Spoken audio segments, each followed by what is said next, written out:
It's the I Can't Mom Today podcast with Heather, the new mom, and Vera, the seasoned mom. I Can't Mom Today.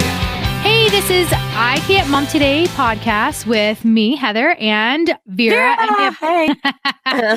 We have a very special guest today, Rachel. Welcome, Rachel. Hi, everyone. So, Rachel, tell everybody a little bit about you because there's a specific reason why we are having you on today. All right. My name is Rachel Moeller. I am a registered dietitian, and I think I'm on because I'm also a mom. I have 4 kids and 1 on the way coming in January, and I swear that's it.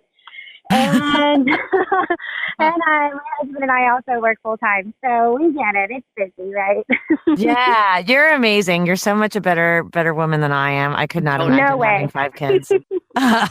What's your oldest age? And My oldest what are they? I mean, yeah. You want children, to do ages, names, and Yeah. No, I can do that. I know them. So the oldest is 8, Riley. She's a girl. The sweetest thing ever. Carson, my son, is 6, and Nikki is 4. He's our wild child. And Anna Catherine is 2. And this one coming soon is Mary Grace. Very, very Catholic of us. You have only one boy? No, Nikki, it's Nicholas, but my husband is his Italian roots. He's the 3rd Nikki in our family, actually. So Okay. okay, cool. That's misunderstood. So you space them out every 2 years. Do you think that's a good time frame? So I think it's a good time frame. We're not the biggest planners, but yeah, it does seem to work because I don't know anything else anymore. We've had diapers in our house for 8 years, and once you get past 2, it's organized chaos. So, your friend list gets shorter. I mean, they're there, but they don't really want to hang out as much because your house is so crazy. Yeah. I can only imagine. Oh my gosh. So, so then the thing that the reason I thought of you about having you on the show is not just because you have almost 5, you have 4.5 so far, and kids, and that, too, because Heather and I have talked about that. Well, first of all, my son, Luke is 15, and up until recently, he was a very picky eater. And so that was one of the things I was curious to see if you had any thoughts, if any of your kids are picky eaters, and what do you do? Right. So I get asked that often, actually. And the picky eating, I think, is just sort of a part of being a kid and just kind of navigating the waters of food and all the variations that are out there. And then mom and dad or whoever trying to stay in the loop of what's best for my kids and what's going to give them the best nutrition to grow and meet all those goals that they're supposed to meet. So my kids are very, very different in what they like. I have some that are exotic. My daughter, Riley, like this morning I came out in the kitchen and she was eating oysters out of a can, which makes me gag, but, she loves it. Yes, out of those scary things that they'll for sure slice their finger off. Like, she loves those. And sardines. And they smell up the whole house. And I really hate the smell of it. So anyway, but she loves that. I bet, especially now. Right? When you're pregnant, you have supersonic smell. Ever. Well, as a mom, you've gotten really good at breathing through your mouth, right? Yes. So holding your breath. You don't smell anyway. And then I have others like my youngest, Anna Catherine, the 2-year-old. I can put a bowl of grapes out and she'll just straight up annihilate them, whereas the others won't eat them as much. So they all have their various things that they like and they don't like, and it is sort of tricky to figure out when you're making dinner how to find that common ground in what's good for them and what they will actually eat. Because as moms, it is tricky. You don't want to put them to bed hungry, right, but you do have to, draw a line somewhere and make sure that you're offering nutritious things, but things that they will also eat. So, because you really can't force them to eat. I mean, as much as you'd like to just shove it in their face, like when they're 8 months old, you can't do that when they get older. No, you really can't. And folks, I talk to moms all the time. They get so upset. Like, my kid won't eat this and they won't eat that. And I say, you know what, kids aren't like adults. They don't need as much, truly. And they are so in tune to those cues, their actual hunger cues that we sort of turn off as adults because they like the way they taste. And kids are so good at knowing when they're actually hungry, and they stop when they're full. So I am on that team of let's not finish our plate or whatever that's called, finish your plate club, right? Yeah. So I never do that because they get full fast because they're tiny and they don't need as much. And so for that, I would always tell people I would recommend smaller portions because you don't need to lob a bunch of stuff on their plate that they're likely not going to eat. And they can always ask for seconds.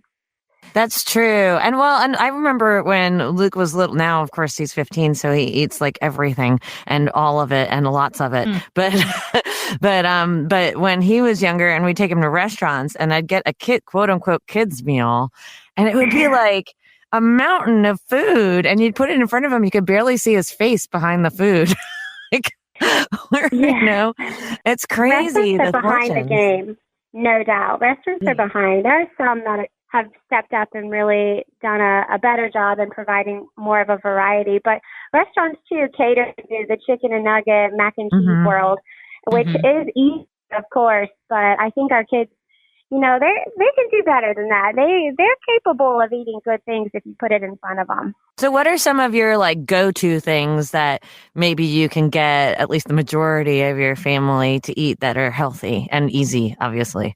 Okay, so easy, cheap, and healthy. I always have a go-to in my pantry because I'm not always down to cook. I'm not always feeling it. There are some days where I'm like, you know what? Today I'm getting the peeler out. I'm going to chop some stuff. It's going to be awesome, and they're going to love it.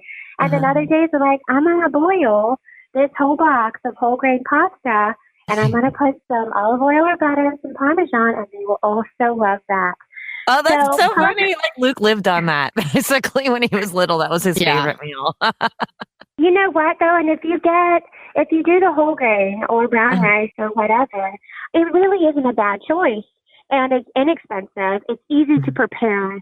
And for the most part, most kids enjoy, pastas and grains and things like that.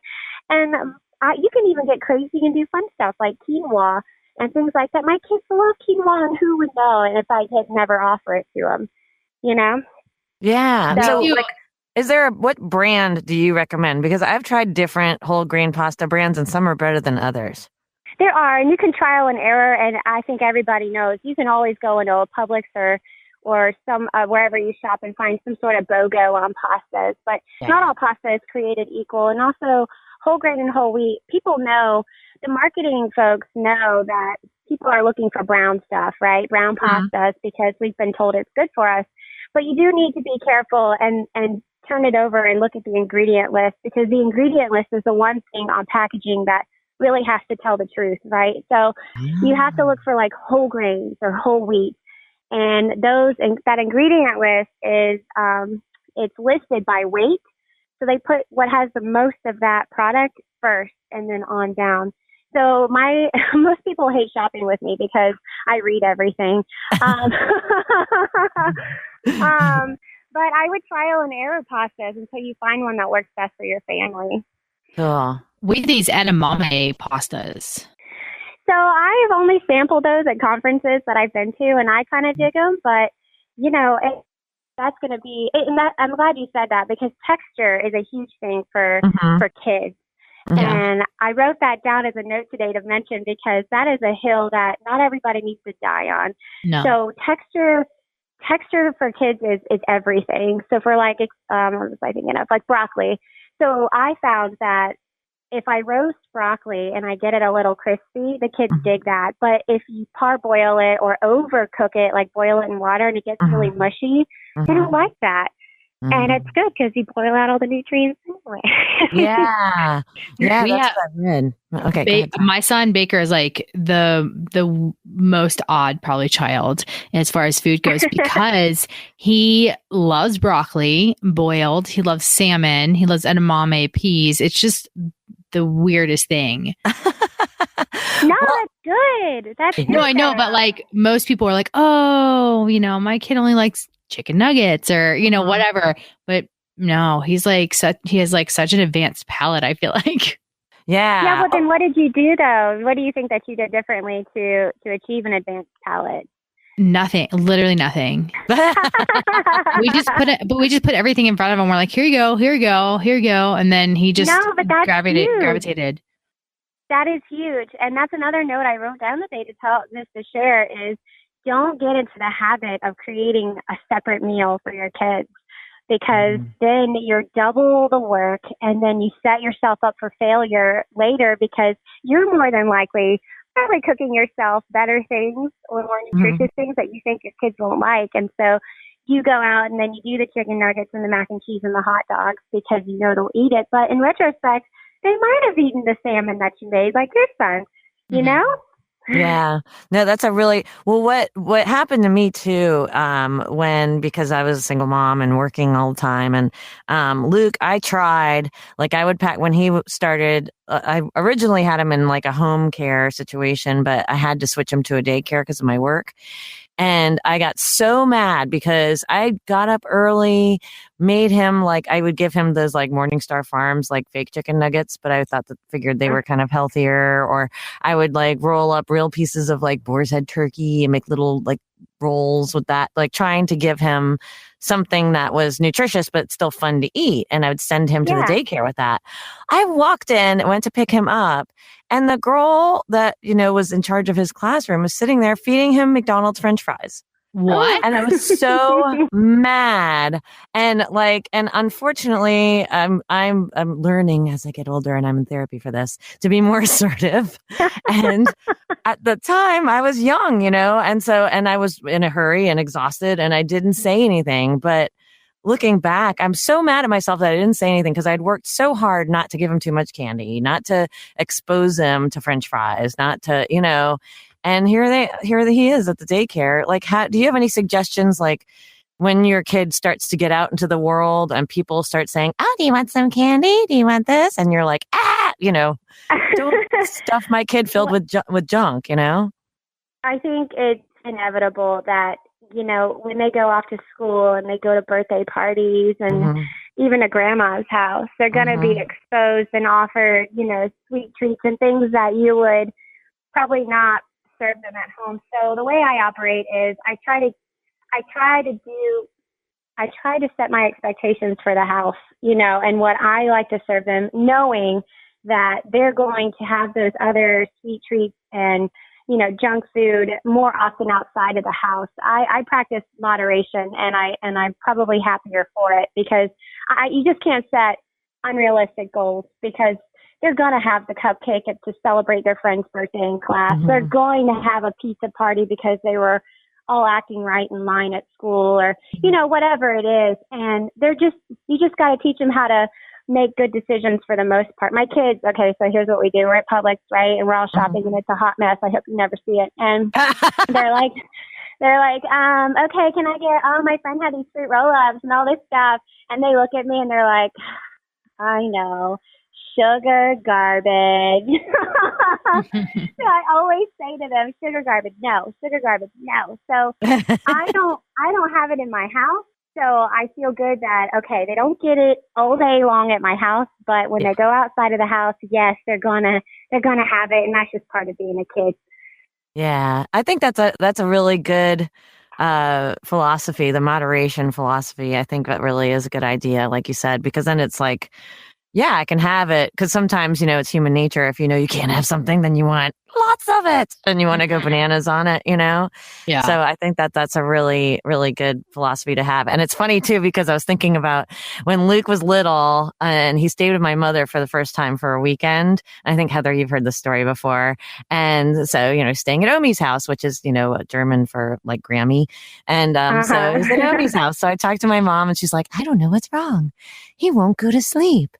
And I was like, okay, well, what time are you trying to put him down? She's like, I don't know, around 9, maybe later. I don't know. And I said, well, what did you feed him?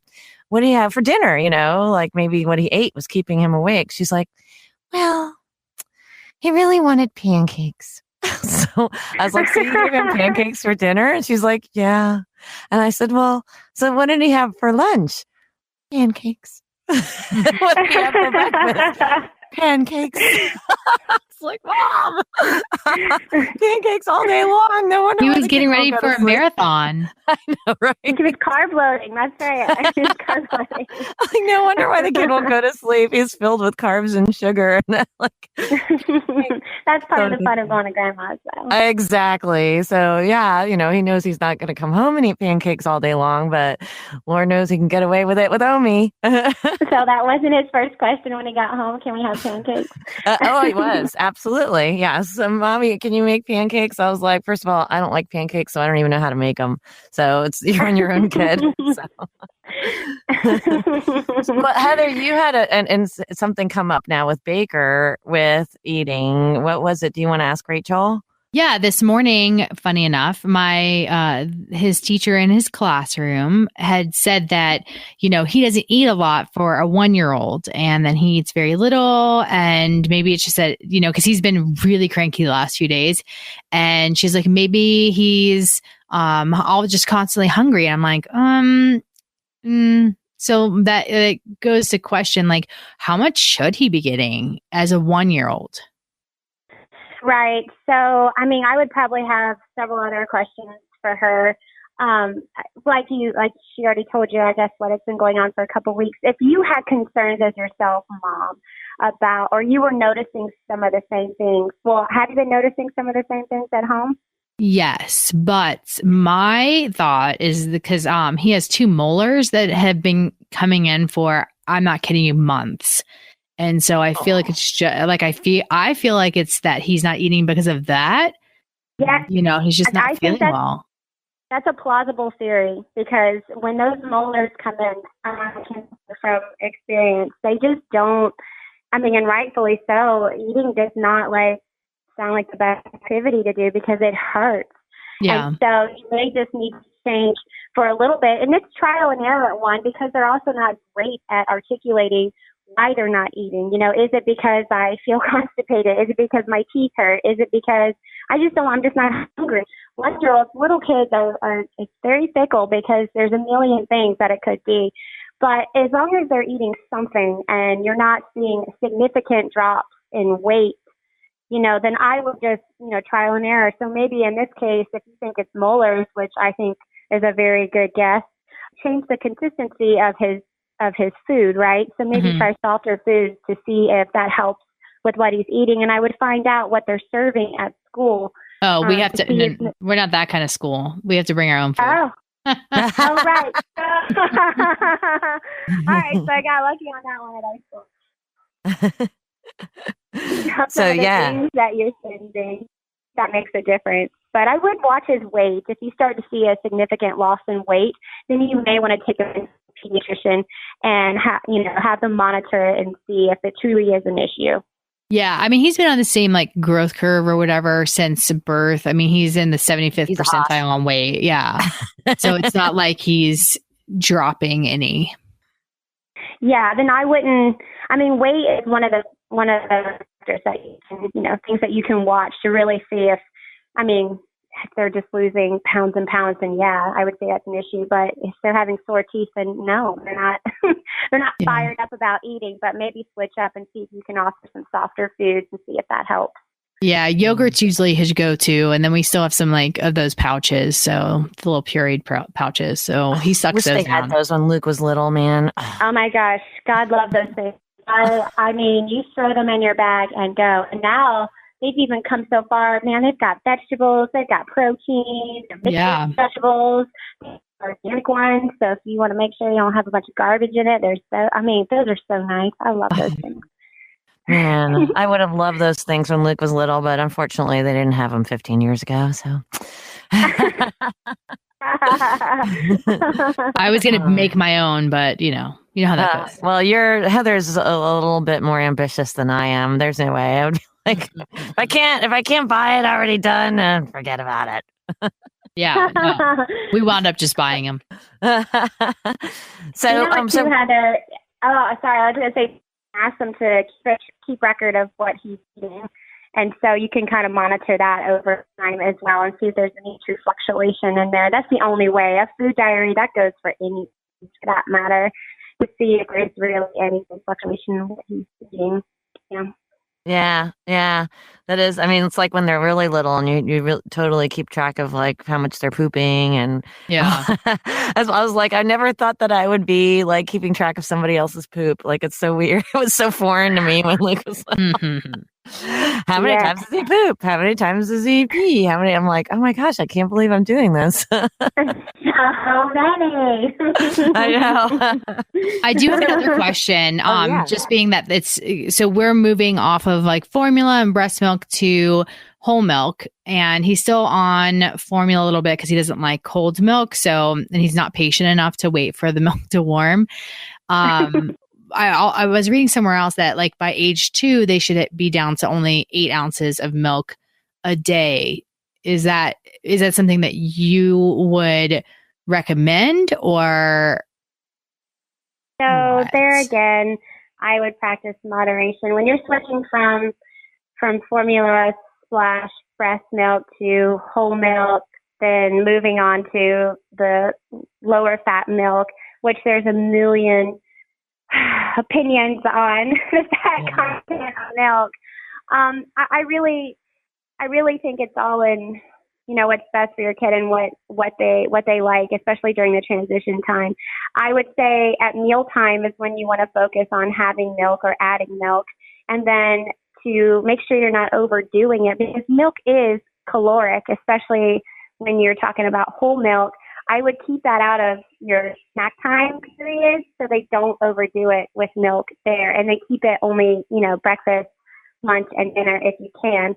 And then look, I feel them on the temperature. My 2-year-old still and she probably would take it cold, but I still warm it up for her at night, and I give her a warm thing of milk in hopes that the girl sleeps through the night. So, that is tricky, but whole milk is, delicious, right? So, it's usually a fairly easy transition because it's full fat, it's creamy, it's delicious. And then you can always do half and half to become accustomed to the taste and still have a familiar taste from what they were having before. Mm-hmm. Wow, that's a good idea. Yeah, the half and half idea. Yeah, he's fine with the milk. Like, he just doesn't like it cold, but it's just transitioning him to less, I think, is where we're having issues, because he's not like, right now he's not eating. Oh, yeah. So what kind of cup does he drink it out of?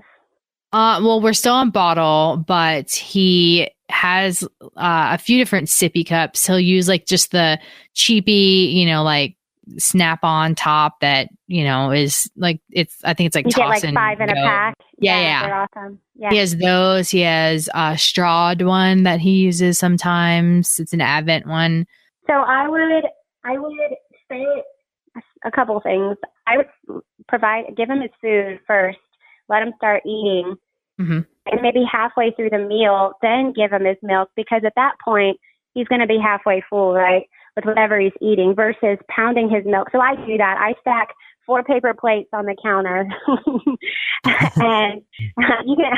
So I laugh at myself on my Eat Right with Rachel page. I always post like occasionally when I'm cooking and stuff, and it's always on paper plates. So I'm like, oh my gosh, that's so unattractive. But anyway, 4 paper plates out, and then I pour the 4 milks, and I leave them on the counter, and then I call everybody to the table. I set them down, I pass it out, and then I kind of watch them eat for a little bit, and then I pass the milk out, so they don't slam their milk because they're starving and thirsty, and then they start eating, right? So that's helpful. And then also, if they are truly still thirsty during the course of the meal, then I will fill up their cup, but I'll do water instead. So if it really is a thirst issue, then I know they have access to quench their thirst. I just won't give more milk. Ah, Okay. good strategy. Are you taking notes there, Heather? I know. Well, he's just going through a really bad stage right now. Oh, it is tricky when they get upset, because as a parent, a mother especially, I tell people we have special nerve endings in our back, and when you hear your babies cry, they like twist all up, and you're like, oh, It's so true. I have to make it better. Yeah, it's so true. I mean, it just tugs. That's what I always say when I talk to a woman who's a stay-at-home mom, and they almost say it apologetically. Like when you ask them what they do for a living, I'm like, "Are you kidding me?" Like that is absolutely. I could never be a stay-at-home mom because not only is it a lot of work, just physical work, but also you're emotionally tied to your boss.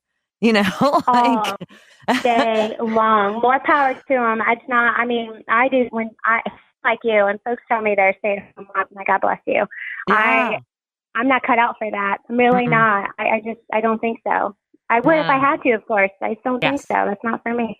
No. Because it's like you said, that all day long you've got that, feeling of like trying to make sure somebody is happy and comfortable, but not overdoing it. And then you're questioning yourself and you feel guilty and, like no, I need to get out of my head. I couldn't do it. Everybody's like, oh my gosh, thank God it's Friday. I'm like, is it? I'm like, you know what? I'm going to make a TGIM shirt. Thank God it's Monday, because when I go to work, that's where I get all my respect. I get talked to, as an adult, and we have nice, thoughtful conversations. Nobody's hollering at me, demanding things, and it's lovely. Things aren't, food's not getting thrown across the room, and no fighting. I mean, maybe some, but the hand gets handled, in a timely fashion. Oh my gosh. So, hey, Rachel, you mentioned briefly, so how can people find you if they want to look like, what's your Instagram and all that? And if they have any other questions, how can people find you? Yeah, absolutely. So I have a Facebook and an Instagram. It's Eat Right with Rachel. And usually they talk to one another. Sometimes I can't figure it out. So on either one of those platforms, you can find me posting occasional dinners with my kids, and I try to take a picture of the one that's loving it the most so I look like an awesome mom. And then I also sometimes I get crazy and I try out recipes. Like I posted a cauliflower pizza crust I attempted to make, and it came out pretty all right, and things like that. And of course you can add in comments or call me, and I do have a consulting business on the side. I'm always happy to help out moms or answer any questions. Awesome. So Eat Right with Rachel on Facebook and Instagram. Okay, cool. Yes. Yay. Thank you so much, Rachel, for joining us today. You're awesome. I wish I knew you 15 years ago. I was desperate. So, but we can all definitely even still learn, even with a 15-year-old, I'm still learning with him day by day. So absolutely. At least he's broadened his horizon. That's right. Exactly. And maybe I can be an Omi one day and give my grandkids pancakes all day. And that you will. That's right. So Heather, do you want to, I guess, remind people where we can be found? Yeah, of course. Yeah. You can email us. Yeah. You can email us at ican'tmomtodaypodcast@gmail.com. And you can find the group on Facebook, I Can't Mom Today, or Instagram, I Can't Mom Today Podcast. So hit us up at any of those if you want to tell us your stories of your picky eaters, or if you want to maybe even show pictures, because sometimes those pictures are hilarious. Yes. So we welcome pictures. Yay. Awesome. Well, thanks again, Rachel. Yes. Thank you, Rachel, so much. Yeah, thanks for having me, ladies. All right. You guys have a great day.